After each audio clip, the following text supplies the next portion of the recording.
இந்த video skip பண்ணாம பாருங்க. அப்பதான் நான் என்ன விஷயம் சொல்றேன்னு உங்களுக்கு புரிய வரும். அனைவருக்கும் வணக்கம். நான் உங்கள் அருண் மனோஜ்குமார். நீங்கள் பார்த்து கொண்டு இருப்பது பேக்ரவுண்ட் அஃபிஷியல் யூடியூப் சேனல். நம்ம சேனல்ல இன்னைக்கு நம்ம பேச போற கான்டென்ட் என்னன்னு பாத்தீங்க அப்படின்னா, எதிர்நீச்சல் சீரியலுடைய 13வது எபிசோட பத்தி நம்ம பேச போறோம். நான் இந்த எபிசோட 2 தடவை பார்த்தேன். ஒன்னு டிவியில பார்த்தேன், இன்னொன்னு சன்னெக்ஸ்ல பார்த்தேன். ஏன்னா இந்த எபிசோட் ரொம்ப சூப்பராகவும் எனக்கு என்கரேஜிங்காகவும் நல்ல இன்ட்ரெஸ்டிங்காகவும் இருந்துச்சு. அதே சமயத்தில் ரிப்பீட்டடாகவும் இருந்துச்சு. ஸோ எனக்கு ரொம்ப பிடிச்சிருந்தது இந்த எபிசோடு. என்னன்னா, நந்தினி ஒரு ஆண்டர்பிரனர் மிரட்டிட்டு போவார் இல்லைங்களா, கைமணம், அந்த இதுலேருந்தே ஸ்டார்ட் ஆகுது. சடனாக அந்த ஆள் கொஞ்சம் மிரட்டி பேசும் பொழுது கதிர் சடனாக எக்ஸாஸ்ட் ஆகுறாப்புல, தன்னோட மனைவிக்கு சப்போர்ட் பண்றாப்புல. ஓகேங்களா, இது வியாபாரங்கிறத தாண்டி சுயமரியாதை விஷயம், இதுக்கு நான் கை கொடுக்கலன்னா இப்படிங்கிற மாதிரி ஒரு ஒரு அந்த இடத்துல கதிர் ஹீரோவா தெரிஞ்சு. ஓகேங்களா, என் பொண்டாட்டி நல்ல விஷயத்த தான் செய்யறா, நீ என்ன வேணா செய்ப்பா, நான் உனக்கு இருக்கேன் அப்படிங்கிற மாதிரி ஒரு ஹோப்பை கொடுக்குறாப்புல.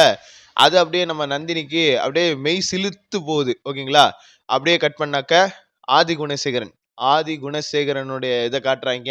போஸ்டர் பெரியசாமி அப்படிங்கிற ஒரு கேரக்டரை உள்ள புதுசாக கொண்டு வராங்க. இந்த மாதிரி ஆதி குணசேகரனை பரோலில் கொண்டு வர்றதுக்கு ஏதாவது ஏற்பாடு பண்ணுறதுக்கு ஒரு ஐடியா கொடுக்குறாப்புல. இந்த மாதிரி என்னன்னா, இந்த மாதிரி உங்கள் வீட்டில் ஏதாவது நல்ல காரியம் நடந்துச்சுன்னா நீ பரோலில் வெளில வருவல்ல, அப்போ அந்த மாதிரி ஏதாவது செய்ய அப்படின்னு சொல்லி ஐடியா கொடுக்குறாப்புல நம்ம போஸ்டர் பெரியசாமி அவர்கள். அப்போ பார்த்தீங்க அப்படின்னா சரி, அது மாதிரி ஏதாவது ஏற்பாடு பண்ணிடுவோம்ப்பா அப்படிங்கிற மாதிரி ஆதி குணசேகரன் சொல்ல, அது ஒரு ஹீட்டட் டிஸ்கஷன் போகுது.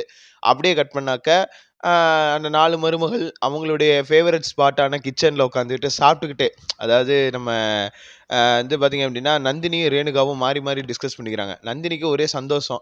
அப்படியே ரேணுகா ஜாலியாக அவங்கள்ட்ட பேச, அப்போ சொல்கிறாங்க, என் புருஷன் ஒரு நாள் திருந்துற மாதிரி உங்கள் புருஷனும் நல்லா திருந்துவாப்புல, உங்கள் புருஷனுக்கு என்ன மூட் ஸ்விங் இருக்குது, ஒரு நேரம் நல்லா பேசுவார், ஒரு நேரம் மாற்றி பேசுவாப்புல அப்படின்ட்டு.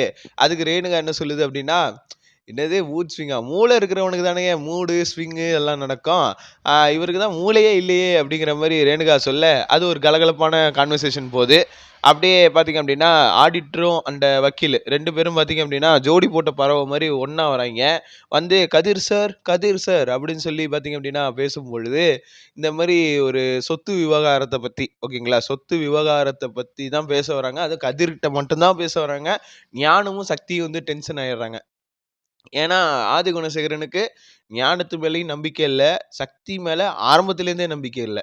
ஸோ அதனால அவர் நம்புகிற ஒரே ஆளாக கதிரை தான் பார்க்குறாரு. கதிரை ஒரு அடிமை மாரி தான் பயன்படுத்திக்கிறாரு, ஒரு ஆயுதமாக பயன்படுத்திக்கிறார். இதுதான் பார்த்தீங்க அப்படின்னா ஆதி குணசேகரனோட இது. இவங்கெல்லாம் சண்டை போட்டுட்டு இருக்காங்க. விசாலாட்சி பார்த்தீங்க அப்படின்னா ஒரு மார்க்கமாக எல்லாரையும் சமாதானப்படுத்த பார்க்குது. அவ்வளோதான், வேறு எதுவுமே இன்னைக்கு நடக்கலை. அடுத்து பார்த்தீங்க அப்படின்னா இந்த ஞாயிற்றுக்கிழமையில பார்த்தீங்க அப்படின்னா ஜனனிக்கும் சக்திக்கும் ரொமான்ஸ் சீன் ஒன்று இருக்கு போல, அது ஒன்று.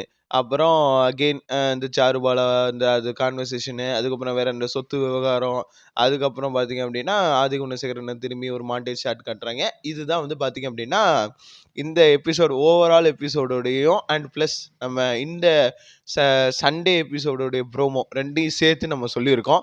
இதில் எனக்கு ரொம்ப பிடிச்சது என்னென்னா, அதனால் வரைக்கும் ஒரு கதிருங்கிறவன் ஒரு அரகண்டா ஒரு ரவுடி பையன் மாதிரி இருந்தவன் டக்குன்னு தன் பொண்டாட்டிக்கு ஒரு இதில் ஜெயிச்சிட்டா, ஒரு இடத்துல அடைஞ்சு அவளுக்குன்னு ஒரு கொடியை நட்டுட்டா அப்படிங்கிறப்ப அந்த இடத்துல அவன் ஹஸ்பண்டாக பார்த்தீங்க அப்படின்னா ஒரு சப்போர்ட் கொடுத்தாப்புல. ஏன்னா இது வியாபாரம் இது பணத்தையும் தாண்டி சுயமரியாதையும் தாண்டின ஒரு விஷயம்னு எனக்கு லேட்டாக தான் புரிஞ்சிச்சு அம்மா அப்படின்ட்டு தன்னுடைய அம்மா விசாலாட்சி கிட்ட இது சொல்கிறாப்புல. அப்போ எல்லாம் ரொம்ப பூரிச்சு போகுது. அப்போ பார்த்தீங்க அப்படின்னா ரேணுகா அந்த சீனில், உன் ஹஸ்பண்டுக்கு சுயமரியாதைங்கிற வார்த்தையெல்லாம் தெரியுமா, இதெல்லாம் இப்போதான்ப்பா எனக்கே தெரியும், அவெல்லாம் இந்த மாதிரி வார்த்தையெல்லாம் சொல்லி நான் கேட்டதே இல்லை காதால் கூட, அவனுக்கு தெரிஞ்ச தமிழ் வார்த்தை 40 தான், அது 40மே கெட்ட வார்த்தை தான் அப்படிங்கிற மாதிரி லைட்டாக சும்மா நந்தினியை வெறுப்பேற்றுறதுக்காட்டி சொல்கிறதா இருக்கட்டும். அதுக்கப்புறம் வேற என்ன, அது கொஞ்சம் நல்ல அந்த அந்த போர்ஷன் மட்டுமே நான் திரும்ப திரும்ப திரும்ப திரும்ப உட்காந்து பார்த்தேங்க. அது நல்லா இருந்துச்சு.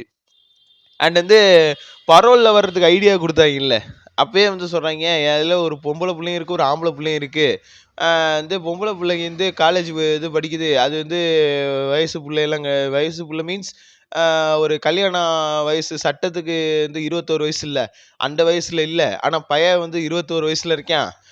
அவனுக்கு ஏதாவது கல்யாணம் அதுக்காச்சும் ஏதாவது பண்ணலாமான்னு யோசிச்சுட்டு இருக்கான். ஏன்னா அவனும் பிடெக் தான் படிச்சுட்டு இருக்கான் அப்படிங்கிற மாதிரி பேசிக்கிறாங்க. ஆனால் ஏதோ ஒன்று நடக்க போகுது. ஆதி குணசேகரனோட என்ட்ரி எப்படி ஆதி குணசேகரன் வந்து உள்ள போனாரோ, எந்த விஷயம் தர்ஷினி விஷயத்துல தான் அவர் வந்து உள்ளே போனார். என்ன கடைசியில் அவன் பொண்ணே கடத்தினான் அப்படிங்கிற பாயிண்ட்ல வர்றப்ப தான் ஈஸ்வரி ரொம்ப விடாப்படியா நின்று ஆதி குணசேகரனை நம்ம ஏதாவது பண்ணியே ஆகணும், அவனை வந்து ஜெயிலுக்குள்ள அனுப்பியே ஆகணும் அப்படின்னு குறியா இருந்தது. ஆனா இப்ப என்ன நடக்க போகுது அப்படின்னா, வேற தர்ஷனை வச்சு மேரேஜ் ஃபங்க்ஷன் நடக்க போகுது. தர்ஷன் வந்து கொஞ்சம் டம்மியா காட்டுறாங்க. இதுல இன்னொன்னு சொல்ல வந்தேன். இந்த எபிசோடோட ப்ரொமோல, அதாவது இந்த சண்டே எபிசோடோட ப்ரொமோல ஈஸ்வரியும் தர்ஷனும் பேசிக்கிறாங்க. தர்ஷன் வந்து இன்னும் ஈஸ்வரி மேல பயங்கரமான கோவத்திலையும் பயங்கரமான ஒரு ஆத்திரத்திலையும் இருக்கிறான். ஓகேங்களா, அதுவும் நான் பார்த்தேன்.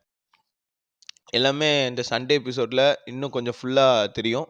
என்னென்னலாம் சொன்னாங்க, என்னென்னலாம் பேசிக்கிட்டாங்க அப்படிங்கிறத பற்றி நம்ம நெக்ஸ்ட் வீடியோவில் டிஸ்கஸ் பண்ணுவோம். நம்ம சேனல் இது வரைக்கும் சப்ஸ்கிரைப் பண்ணாதுங்க, சப்ஸ்கிரைப் பண்ணிடுங்க. பக்கத்தில் இருக்க பெல் பட்டனை கிளிக் பண்ணிவிடுங்க. மறக்காமல் உங்கள் ஃப்ரெண்ட்ஸ் அண்ட் ஃபேமிலி மெம்பர்ஸ் எல்லாருக்குமே ஷேர் பண்ணிவிடுங்க. மீண்டும் உங்களுக்கு அடுத்த வீடியோவில் நான் உங்களை சந்திக்கும் வரை உங்களிடம் இருந்து விடைபெறுவது உங்கள் Arun Manojkumar. Signing off back on official. நன்றி, வணக்கம். அண்ட் இன்னொரு முக்கியமான அனௌன்ஸ்மெண்ட் கைஸ், இது என்னன்னா, தனிக்காட்டு ராஜா அப்படிங்கிற யூடியூப் சேனல் நம்ம வந்து ஆல்ரெடி வச்சுருந்தோம். அதில் வெறும் 35 சப்ஸ்கிரைபர்ஸ் தான் இருக்கிறோம். அந்த இதை வந்து பார்த்திங்க அப்படின்னா திரும்பி தோண்டி எடுக்க போகிறேன்.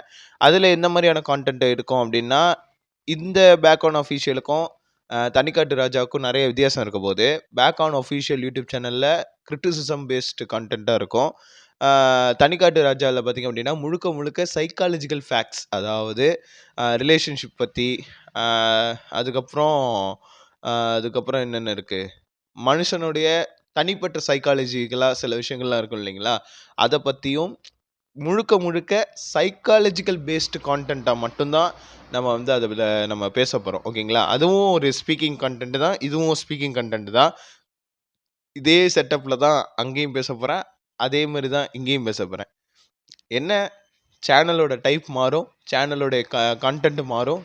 இந்த பேக் ஆன் அஃபீஷியலில் பார்த்திங்க அப்படின்னா அப்பப்போ அவ்வப்போது பொலிட்டிக்கல் கிரிட்டிசிசமும் இருக்கும், சோஷியல் தாட்ஸ் வரும்.